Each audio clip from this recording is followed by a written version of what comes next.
Welcome back to What Arty Noobs with General Disturbance.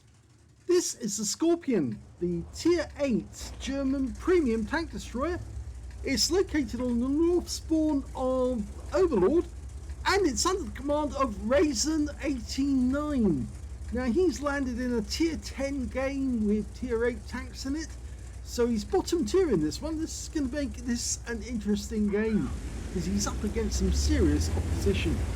Game on. Well, as you may know, this is the plainclothes version of the Skorpion. The other one, the Skorpion G, has the desert pattern with the Skorpion on it, whereas this one has the plainclothes version, which means that you can put any camouflage you like on it, which makes it much more fun and allows Wargaming to sell you the same vehicle twice. Yes, and that's, I think, the reason why they did it in the first place, to actually have two versions of the same vehicle in the game and double the money. Yes, Wargaming never does anything unless it's for money. Yes, I'm afraid they're not that altruistic. They've got to build their golden missile somehow. It's got 128mm gun, capable of 490 output and penetrating through 246mm with standard AP, and with the premium APCR goes through 311mm. Now, this is a Canonen. Oh, we just got a pen on the E50 turret. This is a Canonen 43. The gun was originally planned to be used was an artillery gun, which would technically make this a self-propelled gun. Yeah, he just killed the ELC. Nice shot. So, ELC down and an E50 penetrated. What next? AMX-30 takes the next round. It's a low roll for 462, but it's still a pen, and that was a Tier 9 medium. Can you get a shot into that AMX-30 again? No, not this time. It's not that accurate over long range, and he did get spotted. Ooh, that hurt. That's the Lurva, the 105mm gun. Yeah, that's unfortunate. The thing doesn't move that quick because it's actually quite heavy. 45 tons in weight. Now that might seem a lot really if you think about it being only a Panther hull, but technically speaking it's a Panther 2 hull, because that's the actual vehicle that they were planning to use to transplant this big Waffenträger, this big gun, into the vehicle. Oh, he gets revenge on the Lurva, puts a round into his engine bay, and this time round he gets 437 again, another low roll. But you can see there's a couple of tanks in there. There's a Charfu 2-4 and a Lurva coming towards him. Okay, he's going for the Lurva first, and he punches a hole through that rounded turret, which is very, very strong, but he manages to get it through. Okay, the standard reload is 12.2 seconds, and we can see that Raven has actually got 11.46, or Razen, I should say. And he got another pen on the Lurva, but this time round it's a high roll, and he managed to get down from that slope fast enough because he positioned himself at rear end up, which doesn't give him much in the way of gun depression, because of course it's a big engine deck to extend your gun over, but at least you can shoot behind you. With the Gorilla 15 you cannot shoot behind you because the gun won't turn all the way round, but then the gun on the Gorilla 15 is actually at the rear of the vehicle, whereas in this version of a Waffenträger the gun is actually in the middle of the vehicle and could actually be transplanted out of the vehicle, and that's what they were intending to do, to actually have it so it could be dismounted. Oh dear, well, the enemy Lurva just died to our Kunstpanzer, who's just a short distance away by the M40, M43, by the Chime. Oh, and he kills the AMX-30. That's lovely. So he's got his second kill, Razen. There's a standard B out there as well. I think he probably looks that one. Just make him out. We're one up on the enemy at the moment. Got Shrek over by the bowl. Now it's not a particularly fast to accelerate, but because it's so heavy, but it does have a good top speed. 60 kilometers an hour is the top speed of a Skorpion, So it can move about, but it just takes a little while to get up there. This vehicle only actually existed in blueprints. They weren't actually considering it for production. In fact, they were considering several different vehicles as Waffenträgers, and Rheinmetall Borsig also were working on a version as well, which was going to be more like the Borsig, and could be very flat. Nice round into the standard B. Quickly tries to get down because, yep, you were spotted. Unfortunately, as I said, it was going to use the Panther 2 hull, and that actually was cancelled in the end. The Panther 2 hull was much bigger than the Panther. Acknowledged. So slightly bigger, slightly longer, and the Skorpion is also slightly longer. That standard B's putting himself in a bit of a predicament. He's come forward. Oh, just missed the top of his turret, but now he's kind of trapped because the Kunstpanzer can shoot at him from a short distance away. We're spotting for them, and now the Arty's getting involved. The M40, M43 took a swing at him and managed to stun him. He's just around the corner of this house. There he is. And one round's all it takes to finish him off. So that's 3 kills now for Razen. The scores are back to even now.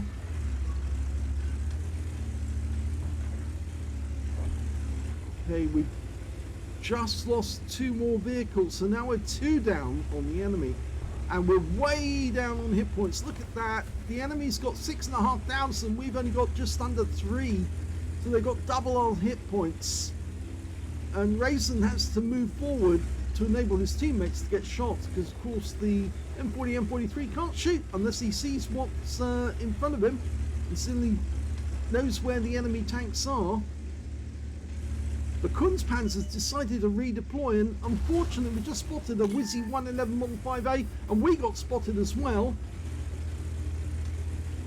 Razen does have 2 marks of excellence on the barrel of his Skorpion, so he does know what he's doing with this vehicle.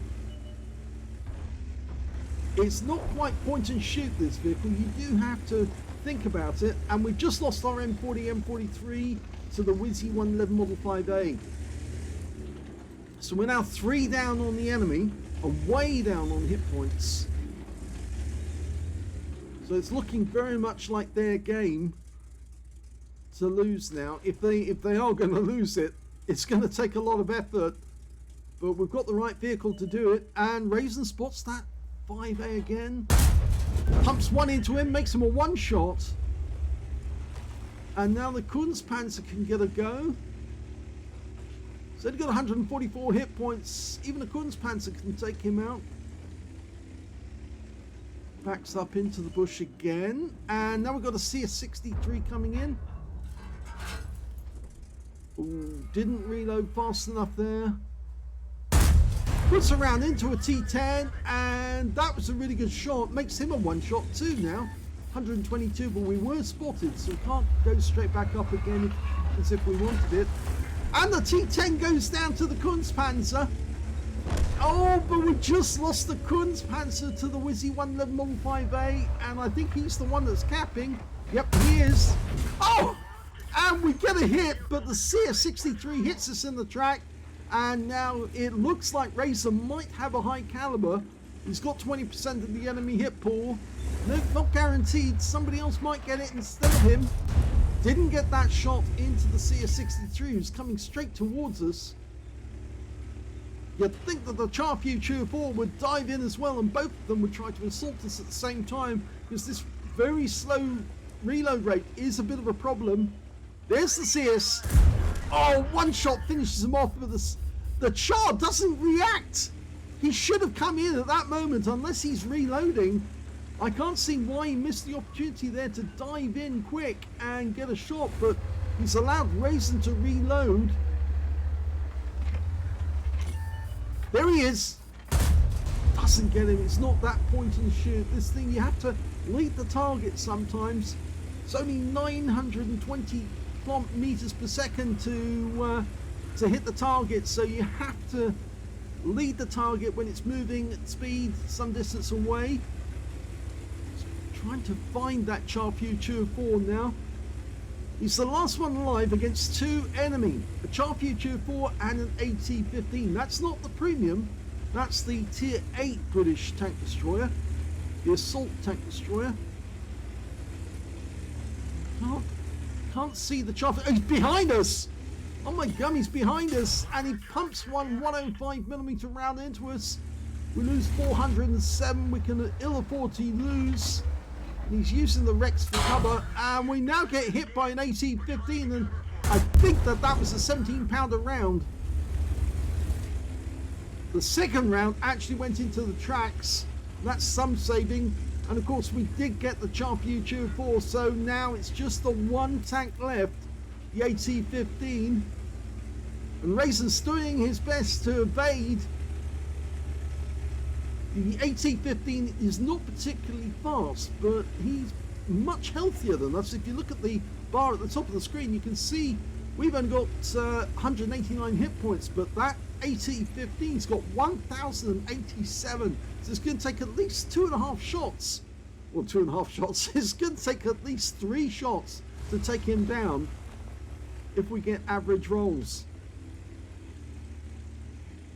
Now, is he coming here to defend his cap area? Trying to lead him on. If the cap signal goes off, we know what he's doing. It'd be better for us to actually lead him onto his own cap and try and hit him. But he could be hiding in the bushes at the moment near the bowl. If he goes into the cap, we'll know. And that would be better for us. And he is capping. Okay, so now go to the east. Go where you were before and snipe at the cap from the side. He'll have a lot of difficulty trying to spot you.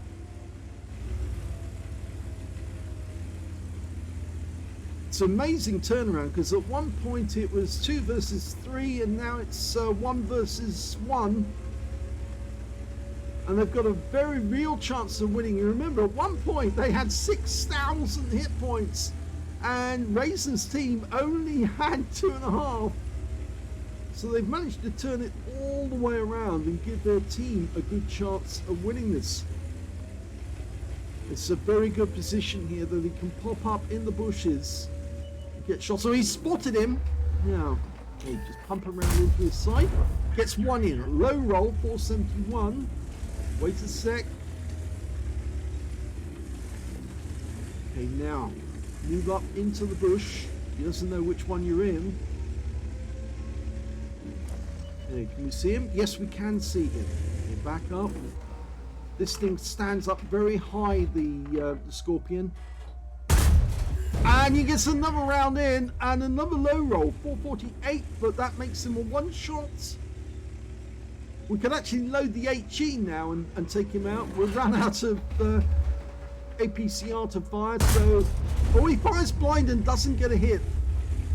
Okay, go up to the tree line at the back of the map and move along the tree line, slowly bit by bit, until you can get sight of them. Or sight of him, rather.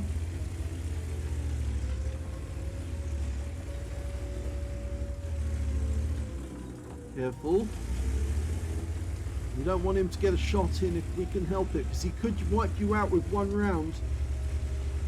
Creeping up on the cap, using the ground and the obstacles to his benefit. Just one shot will finish this game.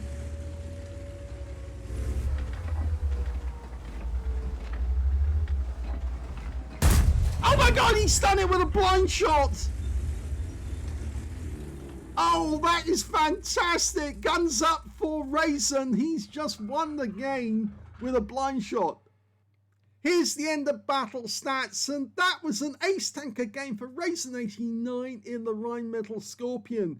He got a spotter badge for spotting at least 1,000 hit points of damage, a bruiser medal for getting at least 5 critical hits. In fact, he got 7 in this one, as well as the duelist for taking down 2 tanks who damaged him, and a 5 for effect for doing more damage than hit points for his own vehicle.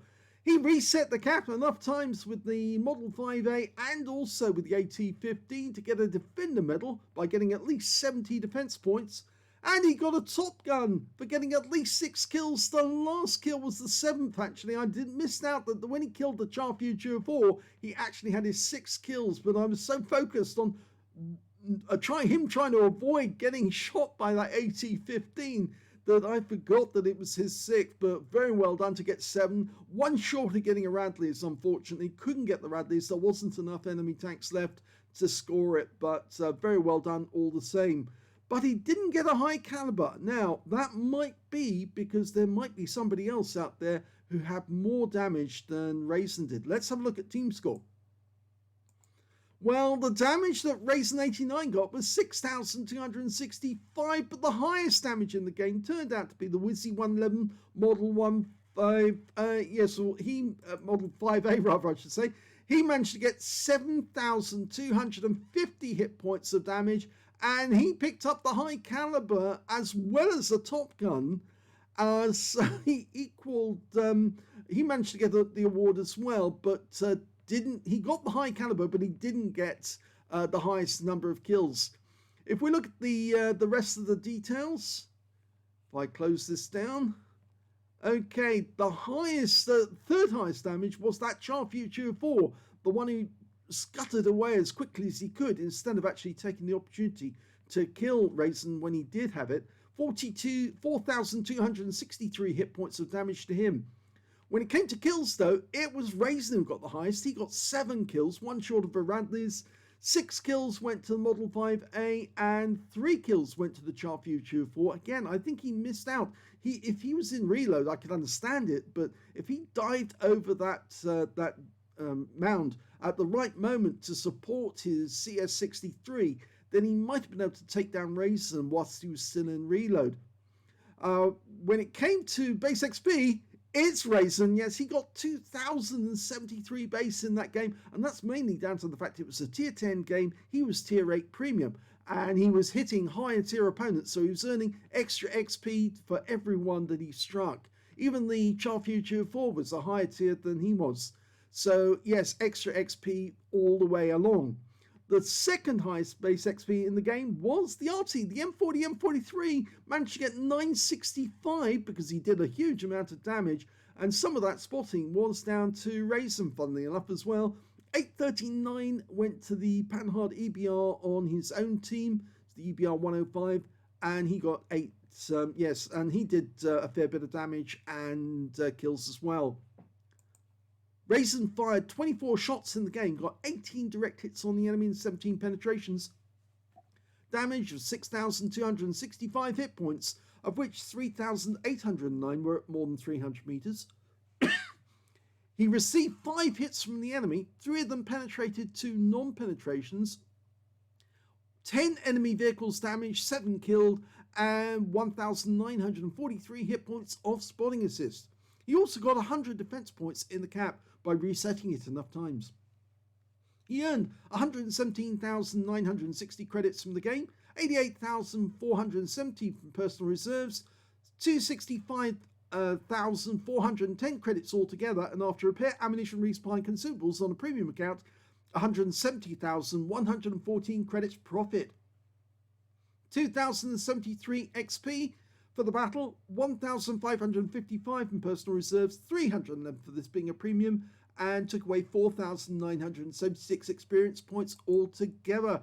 So a really good first battle for Razen89. Let's have a quick look at the armor. Okay, this is the 3D model for the Skorpion, and you can see that although it looks like it's got very thick armor at the front, that's rather deceptive because it's actually only 30 millimeters thick, but it's very well angled. You can see that that 30 millimeters is actually giving you about 32 total. The lower plate is 30 millimeters as well, giving you about 36 because it's very well raked back. You can see that from the front. The side armor is also fairly thin, 16 millimeters, actually giving you effective 16 millimeters, and the gun shield is one of the weak spots. It's only 14.5 millimeters, and it's very thin indeed. The rear of the vehicle, 16 millimeters, you can see here, giving you about the same because basically it is much lightened Panther 2 hull, and at the rear it's only 10 or even 20 millimeters rather, giving you 20mm thickness on top of one of these things. It's only 10mm, so an Arty should be able to penetrate it. In fact, if you can land a shell into this cockpit, and I've done that more than once actually, you wipe out the thing in one round, because of course it's an open top, so you take out the entire crew except for the driver in one shot. So that's the collision model. Let's have a quick look at the live model. Yes, it's so thin, the armor, even though it weighs 45 tons. That's more down to the fact that the frame of the vehicle is a Panther II, is quite heavy, and it's got a big Maybach engine as well in there. That's what drives it along at 60 kilometers an hour, but it just takes a little while to accelerate when it's got that turbocharger, I think it's the supercharger actually, to actually do the job. So any shell hitting this thing is more than likely going to penetrate. And he was lucky actually, because a couple of the shots that actually hit Razen did hit the tracks and the wheels, so they didn't go through. They actually acted as a spaced armor. As you can see there, it works out 25mm for the hull, 16 for the wheels, or the other way around I think maybe, and so that's why he didn't get penned on those two shots. Here's the modules for the Rheinmetall Skorpion, and you can see the driver's on the right at the front, and the driver's mate is on the left-hand side, and the radio is actually between them. In front of them is the transmission, because this in this vehicle, the engine's at the rear, but the transmission goes all the way to the front of the vehicle. If you look, just behind them is a massive ammo rack deep store. And in the actual turret, we've got the gunner on the right-hand side, tank commander on the left-hand side. The tank commander also doubles as the loader, and because he's got two jobs, that's why it takes twice as long to reload this shell than normal. It's that's why it's 12 seconds, because he's having to do two jobs at once. There's another ready rack here for the ammo just behind them, and at the rear we've got the engine sandwiched between two fuel tanks, and just like on the other Panthers, got that big fuel tank right at the very rear in the bit that sticks out. So if you want to get a fire on this one, you aim for the rear part of the vehicle, and if you want to get an explosion, well, it's very difficult to actually get an explosion by actually shooting in through the side, but I suppose your best bet is actually just behind the rear of the turret in the actual hull, or if you can, shoot through the front of the vehicle, and you should be able to get it that way. So that's where all the modules are on the Rheinmetall Skorpion. So congratulations to Razen89 for the first game. Yep, this is a two-part video. Let's have a look at his second battle in the Rheinmetall Skorpion.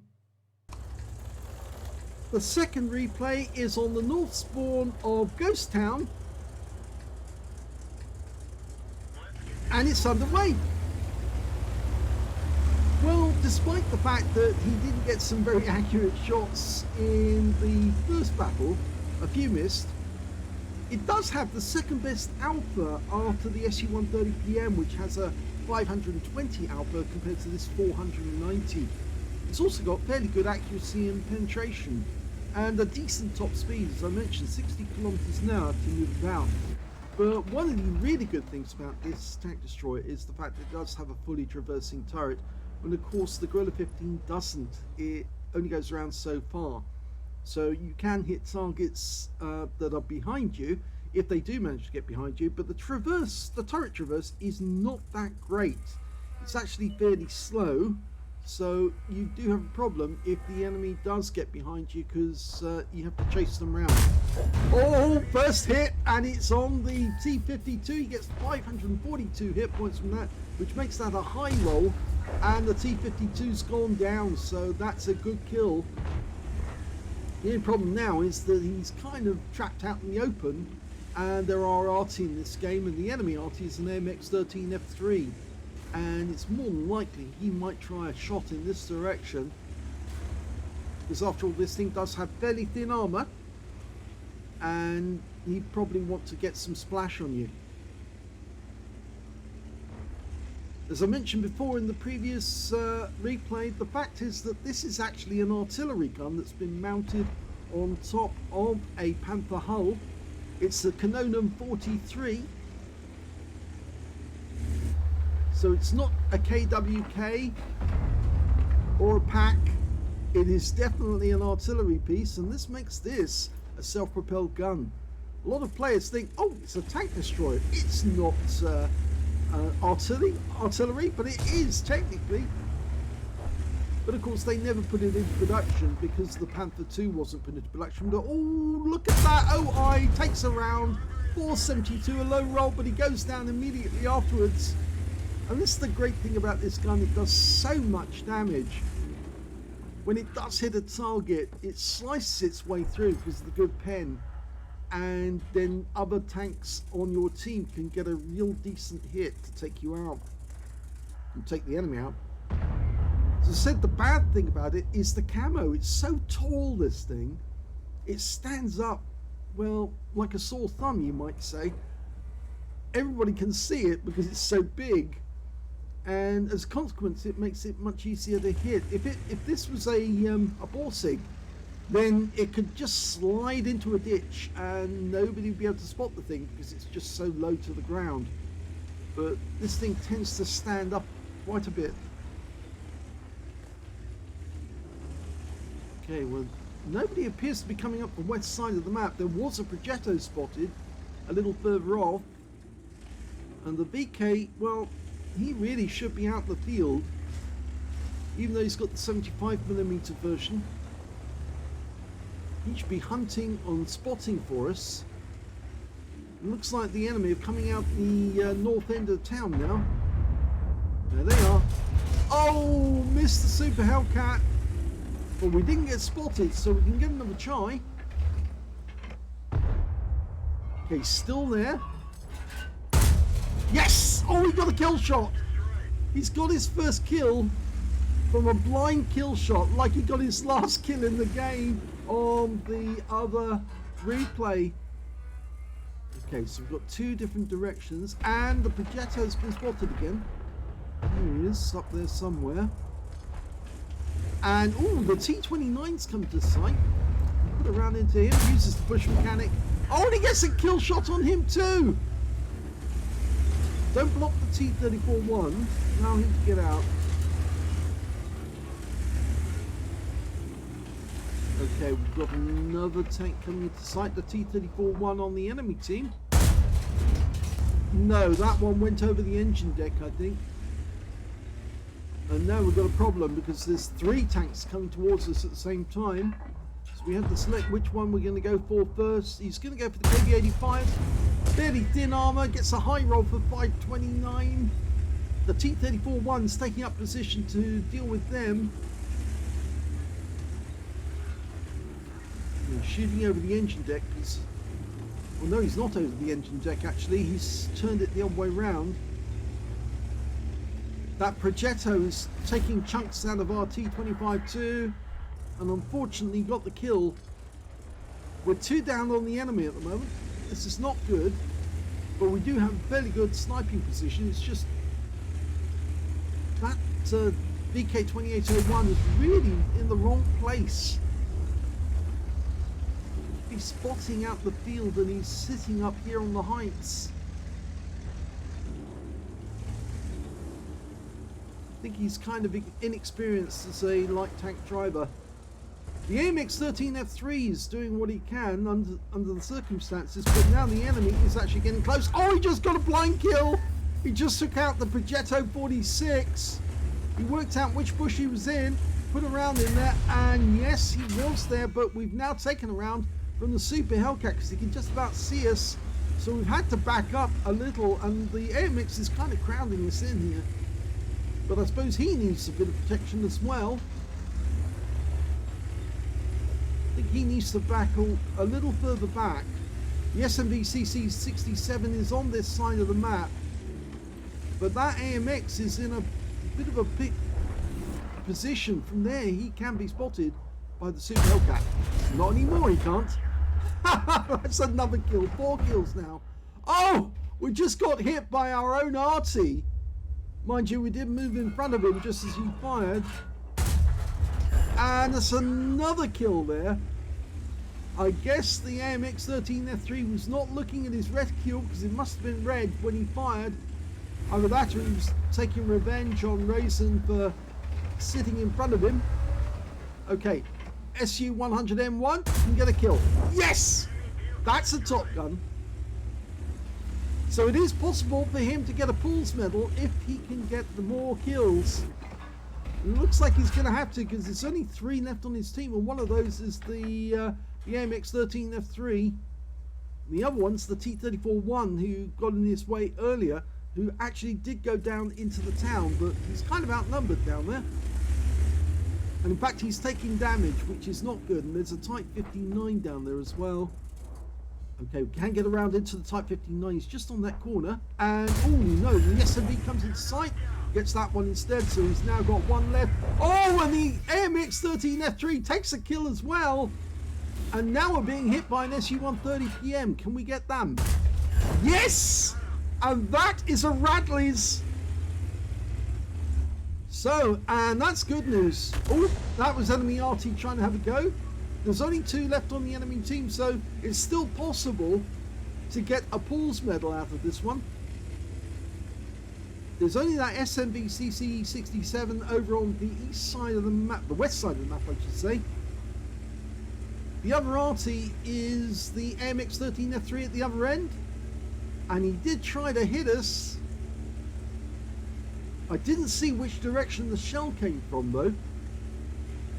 It is a fairly mobile Arty. It does move rather quickly, and it's very low as well, so it is easy to camouflage in the bushes. The other thing, of course, is that it does have the ability to penetrate the armor on a Skorpion. So if he gets too close to the AMX, he might actually be able to shotgun him and take him out. You can see one of the rounds that went in through the side was a heat round, actually. Oh, and the enemy's SMB has made it to the cap area, and our AMX crashed. Now, we didn't see how that happened, but it might be that he either fell off the cliff or just wasn't watching what he was doing. So it's 1 against 2 now.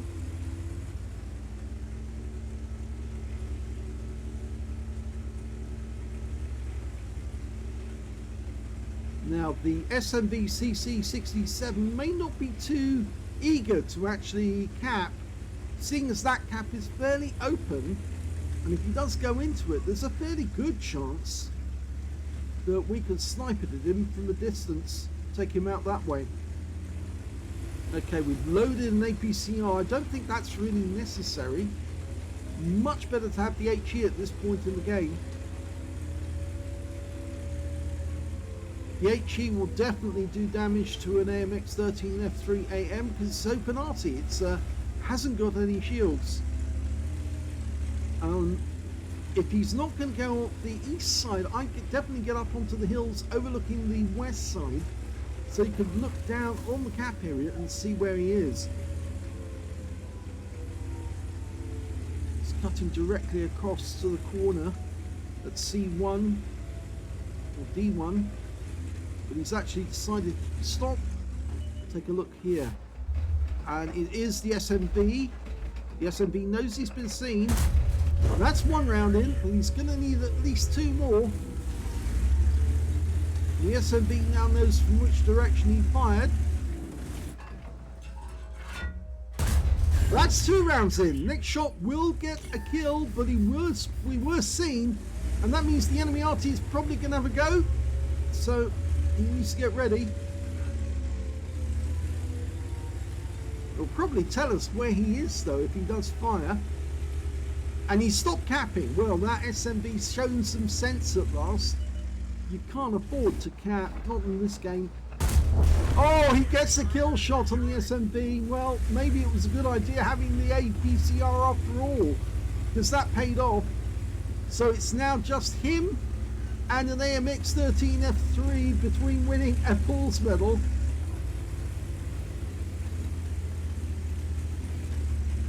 Now I'd load the HE for sure now.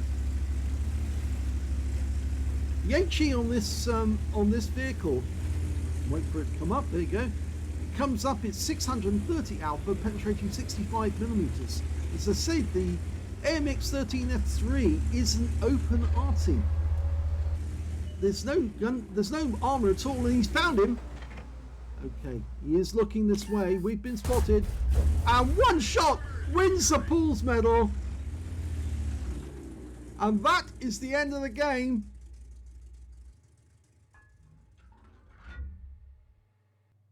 Here's the end of battle stats, and that was another ace tanker game for Razen89 in the Rheinmetall Skorpion.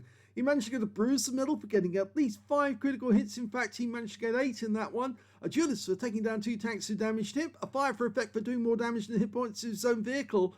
And on top of this, he picked up a Pools medal for getting at least 10 enemy kills, 2/3 of the enemy team, and basically carrying his own team to victory.